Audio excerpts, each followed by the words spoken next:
Hello, everyone. I'm Mario Florio. Welcome to a Food Podcast, the place you can come to hear all about the great things happening on the local food scene, the wonderful restaurants we have, the local companies making delicious food products, and the fun community events that highlight local cuisine. Joining me now are Karen Griffin from Just Like Nana's Pastries and Lillian John from the Met High School in Providence. Thank you both for coming in. Thank you. So let's start with you, Karen, and tell me about your company, Just Like Nana's. Well, Just Like Nana's, we started it 8 years ago. I was actually a retired school teacher, and I just didn't know what I was going to do with the rest of my life. And I knew I made great rugelah, right? My friends would wait at the door during Jewish holidays for me to arrive with my rugelah. So I thought, well, why don't I try doing that? It just so happened that it coincided with the opening of Hope in Maine, which is in Warren, Rhode Island, the first incubator business. Yeah. I read about it in the newspaper, and on a little trip that I was on to visit my family in North Carolina, I called them from the pool club that we were at.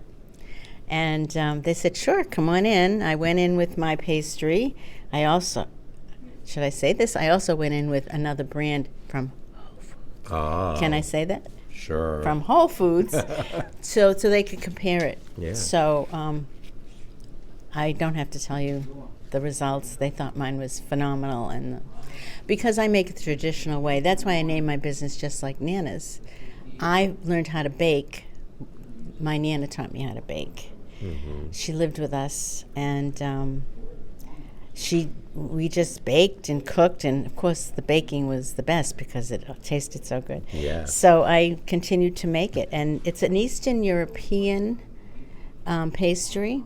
My grandmother came from the Ukraine when it was part of Russia, Kiev, and I carried on the tradition. And my mother also was an entrepreneur. She had her own business. So between my grandmother's baking and my mother's entrepreneurship, it just was in my genes. Oh, yes, Yeah. I'm sure. And how many different kinds do you make? Yeah, we make 4 flavors of rugelah. We make chocolate, raspberry walnut, cinnamon, and apricot walnut. We also do a sweet scone, cranberry pecan scone, which is yummy. And we do paint your own cookies for kids. So they paint their own cookie, and then they can eat it. It's a treat and it's an activity. That's great, a lot of fun. Yeah, it's a lot of fun, and I have these students from the Met, and they're just phenomenal. And, yeah, we love doing that. And that's why you are here, Lillian, to talk about the program that you have for your students that intern with small businesses just like Nana's. Yeah. So tell us about that. Yeah, exactly. So all students at the Met, well, first off, the Met is a public high school in Rhode Island that believes students should be learning hands-on in areas that they're interested in. So all students at the Met have real-world learning experiences, such as with partners like Karen at Just Like Nana's, where they're getting to learn more about the career they'd be interested in pursuing post-high school. And they do that through developing learning plans with the partner at the small business known as their mentor, their academic advisor, which is what I am at the Met, as well as their parents and peers to help them come up with what goals they have for themselves that trimester. And they work on projects, which is how students really benefit when they have an opportunity like at Just Like Nana's, because we are a project-based learning school, so students are working on a project that will help them gain learn academics, but also learn the soft skills needed to be successful post-high school, such as communication, critical thinking, and problem-solving skills. Yeah, so it's that true real-world learning. Yeah, it's as real as it gets. Our students are out in the community at internships 2 out of the 5 school days a week. So it goes beyond like the 4 walls of a high school in a way that I never experienced when I was a high school student. And students are in internships, and those internships can last as long as it works for the student and the mentor. So we just really invite any local businesses that are looking to have high school interns and want to teach high school students about their field of interest to reach out to us, because we'd love to partner with more local businesses and small business owners. I was going to say, do you have like a core of ones that continue to do it with you? Absolutely. A lot of our mentors have been repeat mentors, such as Karen. She's been, she started as a mentor last year with one of my 10th graders, and she decided to continue mentoring more students. She went from having maybe 1 or 2 interns last year to having 1 intern last year to having a total of 3 interns this year. So it can be a really mutual beneficial relationship for the mentor and the student, because not only does the mentor benefit by having someone to help them, but the student benefits from learning about that business. Yeah. Karen, what's it been like for you to have these students work It's with been you? great. You know, they are excited about what they're doing. They've just been phenomenal. I mean, I'm so pleasantly surprised. I didn't know what it was going to be like, but my students, my mentorees, do everything in my kitchen. I teach them how to make the dough. I teach them how to roll it. I teach them how to measure. I teach them how to scale, because we know we're not making one recipe at a time. We have to make a lot at a time. I teach them how to package. I teach them pricing. I want to teach them more than just the baking in my kitchen, because I want them to be able to take this skill out into the real world. So I teach them about entrepreneurship. And, they do a lot of baking, it's true, because that's what we do. And we have to do it to get the products out, because we're mostly a wholesale manufacturing, but we also can do some retail. People can call us and we do curbside pickups. But we have a schedule. They learn how to do inventory control. They learn how to do strategy and scheduling. I mean, I really, being a former teacher, my mind just spins about all the things that I can teach them. Yeah. Yeah. And these are things that you had to learn yourself, obviously had to going learn- into yeah, business that's after being a right. teacher. That's right. I didn't have any business training, except from, seeing my mother do it. And I didn't have any professional baking. So I took a lot of workshops. Hope in Maine was a wonderful place to be. They helped a lot. There was a lot of mentoring and webinars, and all the things that I think I needed, I did. And, you don't always get everything you need out of every single one, but at least if you get 1 or 2, that sparks you, and you can go ahead and follow through on that. And then you do another one, you learn something new. That's what I teach them. You have to start from somewhere, and they don't have to be perfect at everything. And if we make a mistake, we make a mistake. I make plenty of mistakes. They see me make mistakes all the time, and we laugh about it. Yeah. Yeah. And what do you feel like you get out of it? Well, first of all, they're in school when they're with me. So to be perfectly honest, I get free labor. Yeah. Right. Yeah. I get free labor. And so that even makes me more dedicated to give back to them, because they are doing so much in my kitchen. I mean, they come in, they're like little elves. Everybody knows what to do. This one's over here packaging, this one's over here making dough, this one's over here rolling. And it's a delight. I mean, it's just so wonderful. And they have to put up with my sense of humor and my singing my 70s songs. Oh, I love it. I love it. Yeah. It must be a great atmosphere. Well, think, we for try. them. We Yeah. try. I think they have a good time. I'm not going to sugarcoat it. It's hard work. We're on our feet. I ask them to multitask. Sometimes I'm in the middle of something and the buzzer's going off on the oven, and they have to go over and check the products that are in the oven, make sure it's done right. So it's not easy work.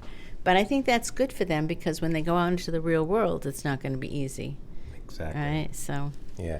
What is the feedback you get from the students who have taken part in this, not just like Nana's, but any of the businesses? What have they gotten out of it? Well, I think the students get a clearer sense of what they want to do post-high school.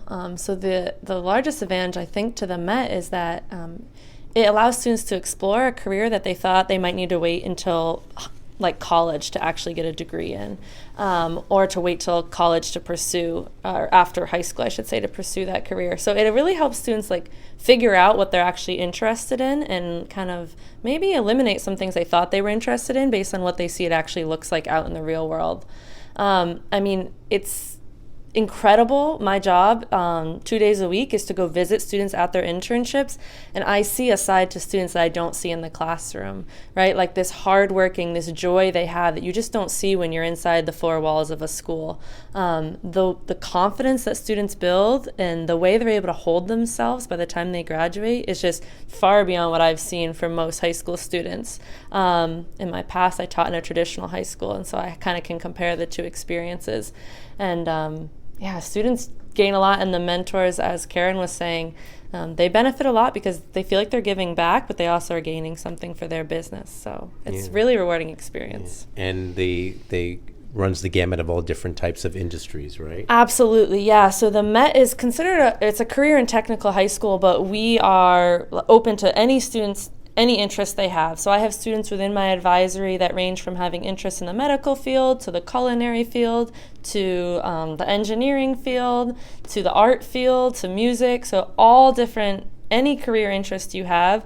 At the Met, it's our job to help you find a partnership in the community where you can explore that interest further. So anything you're interested in. That's great. And circling back to you, Karen, with Just Like Nana's, so you brought in some goodies, and I got to taste them when you were on Studio 10, but I'm going to taste some more because they're delicious. I think you've been counting how many I've had. But, I think so. so you said you have the 4 types of the arugula. Yeah, that's the cinnamon. So good. I could eat these all day. You know, you should have a cup of coffee or tea with it. I know. These. Yeah. Yeah. I mean, it's the best. What do you think is your most popular, your favorite? Well, I know the most popular one is my most favorite is not the most popular. Okay. The most popular is the raspberry, and then apricot, because that's the most traditional. My favorites are the cinnamon and the apricot. And some people love the chocolate. Chocolate's good too. It's just not one of my favorites. But people do like chocolate. This raspberry is so good. Yeah. Okay, Mario, you're going to save some for your colleagues. I have to share? You have to share. So remind our listeners again how they can find out about what you make and how they can order them from you. Well, we have a website. If you live in Rhode Island, I would suggest you just call me. Okay. Now, I have an area code that's not a Rhode Island area code because I lived in Kentucky for a couple of years. So my area code is 859. Don't let that get you confused. And we do curbside pickup. We also have a trailer in the summer. And we carry the rugelah. You can order and pick something up at the trailer. This year, we're going to be doing gourmet grilled cheese sandwiches. I know. And our neighbors in the same parking lot in the building, because it's an old mill, are Crooked Current, which is a brewery, and White Dog Distillery. So we are open during those times, and people, if they come over for a beer or a drink, they can have a gourmet grilled cheese sandwich. I love that. Yeah.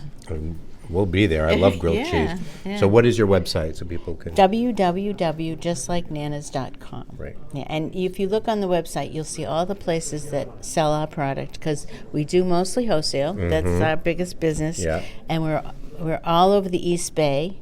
If you like your good coffee, you can go to Coffee Exchange on Wickenden Street. I love that too, yeah. They have my stuff. And Southern New England. So Sharon, what is it called? Wardsberry Farm, Tasty Bagels.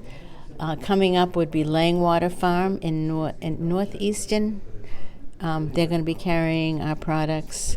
So, you know, we are a small business. We cater to small businesses. We're not trying to get into the big stores. We don't ask people who carry our products to buy huge amounts.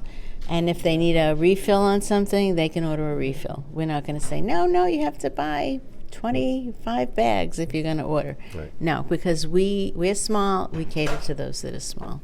Great. I love it. I love your pastries. They are delicious. So Lillian and Karen, thank you so much. Great program, great collaboration between your business and the Met School. It's great for our students. So definitely check out Just Like Nana's specialty pastry. They'll make you go, mmm.